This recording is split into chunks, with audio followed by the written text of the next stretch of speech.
CNN, Vice President Mike Pence's 4 years of faithful service to his boss, President Donald Trump, will culminate this week in a ceremonial act he's under increasing pressure to thwart. The vice president has the power to reject fraudulently chosen electors, Trump declared falsely on Tuesday, lending credence to an erroneous theory that Pence can overturn the results of the election during Wednesday's tally of Electoral College votes and again pressuring his top lieutenant to act outside constitutional bounds. His message came the morning after Trump riled up a crowd of supporters in Georgia using Pence's upcoming engagement on the Senate floor. "I hope Mike Pence comes through for us, I have to tell you," Trump said Monday night during a political rally in Georgia, where his public arm twisting was met with cheers. "Of course, if he doesn't come through, I won't like him as much." It was a direct message to a vice president whose defining political characteristic remains his unyielding fealty to Trump.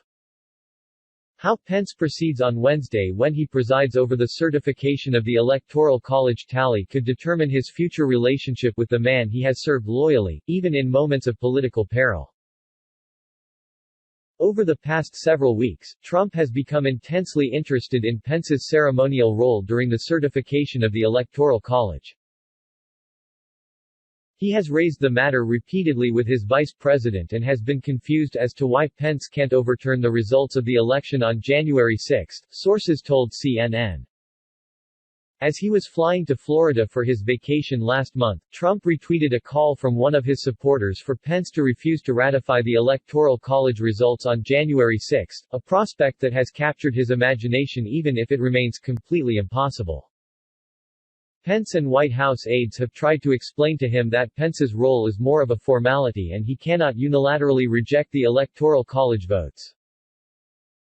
Pence has walked Trump through his largely procedural role in hopes of downplaying the pressure on him, a strategy that doesn't appear to have worked given the president explicitly urged him to take action Monday night without saying exactly what he wanted Pence to do.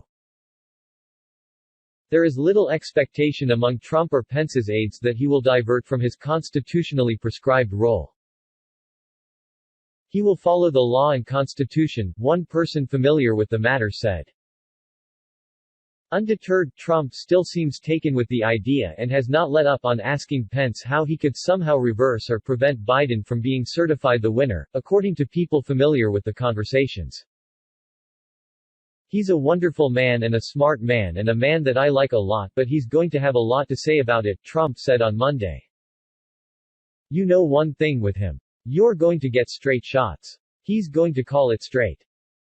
Traditionally, the vice president presides over the electoral vote certification, though it's not a requirement.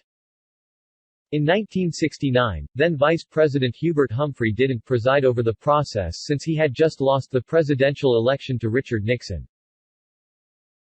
The president pro tempore of the Senate presided instead. One source close to Pence said it is not seen as a good option for Republican Sen.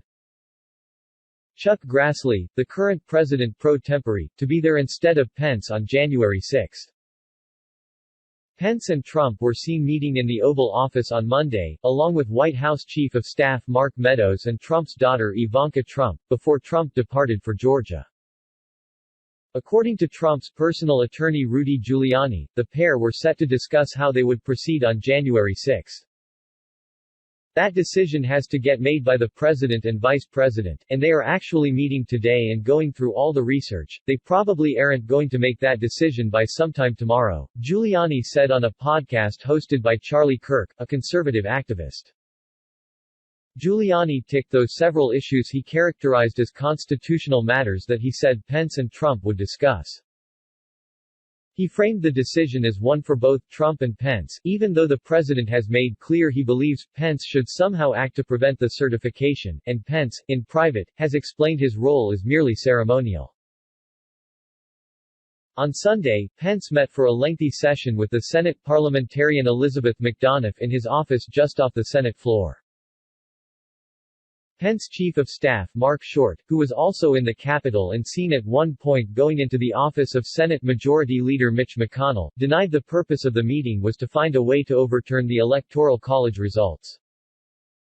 "No," Short said. "We're just meeting." Asked why he was meeting with the parliamentarian, Short said they're trying to figure out the exact process. Still, procedure and process can hardly inure Pence from the outrage of a president who still believes the election was stolen from him and has been fed conspiracies about the results from a band of fringe advisors. Even as recently as this weekend, Trump's trade advisor Peter Navarro claimed on Fox News that Pence had the power to move back Inauguration Day, contradicting the Constitution. Last month, Trump offered tacit approval for the lawsuit filed by his Republican ally Rep. Louis Gohmert pressuring Pence into overturning the election results and was later disappointed to learn his own Justice Department was asking a judge to reject the suit, according to a person familiar with the matter. Trump and Pence discussed the matter at the end of last week. Trump for weeks has told associates that he does not believe Pence is fighting hard enough for him. That frustration is partly what led Pence's chief of staff to issue a statement Saturday night saying he welcomed efforts in Congress to raise objections to the Electoral College, though several noted it seemed carefully worded and did not say he supported the objections outright. Vice President Pence shares the concerns of millions of Americans about voter fraud and irregularities in the last election, Short wrote. The Vice President welcomes the efforts of members of the House and Senate to use the authority they have under the law to raise objections and bring forward evidence before the Congress and the American people on January 6. Speaking at his own rally in Georgia on Monday, Pence offered little insight into his thinking about January 6, even as he bolstered Trump's false claims of voter fraud.